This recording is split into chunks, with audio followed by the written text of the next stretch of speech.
कभी कभी जिंदगी की सबसे बड़ी सीख किसी किताब में नहीं, बल्कि खेत की मिट्टी और माँ के हाथों के खाने में छुपी होती है। ये कहानी है रामू की, एक किसान बेटे की और उसकी माँ के हाथों बने सरसों के साग और मक्की की रोटी की। एक छोटे से हरे भरे गांव में एक सीधा साधा लड़का रहता था, रामू। रामू के पास न तो बड़ी जमीन थी, न पैसा।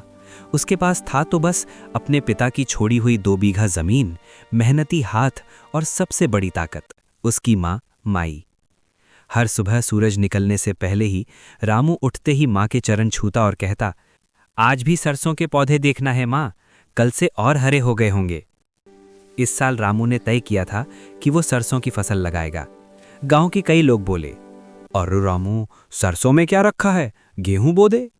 लेकिन रामू जानता था, सरसों सिर्फ फसल नहीं, उसके घर की पहचान है।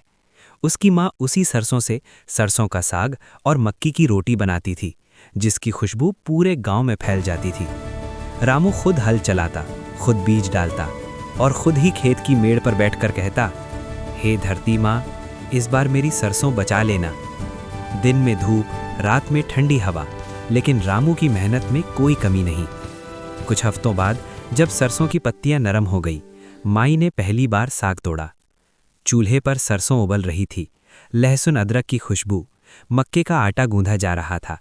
रामू ने कौर लिया और बोला, माँ, इससे अच्छा खाना तो राजा भी नहीं खाता होगा। माँ मुस्कुरा दी। अब गांव वाले भी कहने लगे, रामू की सरसों कुछ अलग ही है। लेकिन हर अच्छी चीज के साथ परीक्षा भी आती है। गांव में आ रहा था एक बड़ा व्यापारी और साथ में लालच, धोखा और कठिन फैसले। सरसों के खेत अब पीले सोने जैसे चमक रहे थे, चारों तरफ फूल ही फूल और मधुमक्खियों की गुनगुनाहट। रामू रोज सुबह खेत के बीच खड़ा होकर सोचता, हे तब कब अगर बाबूजी आज होते तो कितना खुश होते। एक दिन गांव में धूल उड़ता हुआ एक काली जीप आई। जीप से उतरा चमकदार कपड़े, आंखों में चालाकी, नाम सेठ महाजन लाल। उसने पूरे खेत को देखा और बोला, वाह रामू, ऐसी सरसों तो मैंने शहर में भी नहीं देखी। रामू थोड़ा झुका।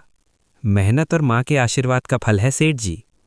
सेठ ने जेब से कागज निकाला, मैं पूरी फसल अभी खरीद लूंगा, 2 गुना दाम। गांव वाले चौंक गए। रामू का दिल तेज धड़कने लगा। इतने पैसों से घर पक्का हो सकता था, माँ का इलाज, नए कपड़े। लेकिन तभी माँ की आवाज याद आई, लालच में लिया फैसला अक्सर पछतावा देता है। रामू घर पहुंचा। माँ चूल्हे पर साग चला रही थी।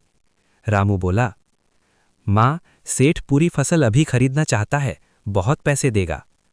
माई ने चूल्हा धीमा किया और बोली, बेटा, सरसों सिर्फ बेचने की चीज नहीं, इससे पेट भरता है, रिश्ते जुड़ते हैं। पहले गांव की जरूरत पूरी होनी चाहिए।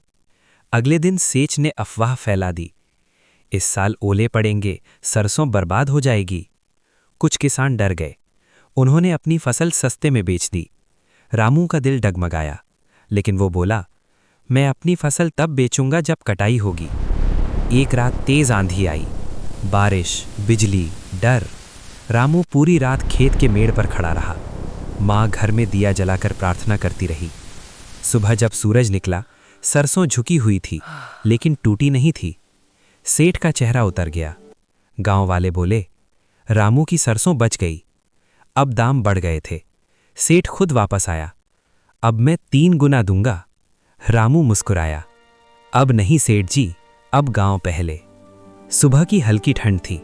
सरसों के फूलों पर ओस चमक रही थी, जैसे धरती ने सफेद मोती पहन लिए हों।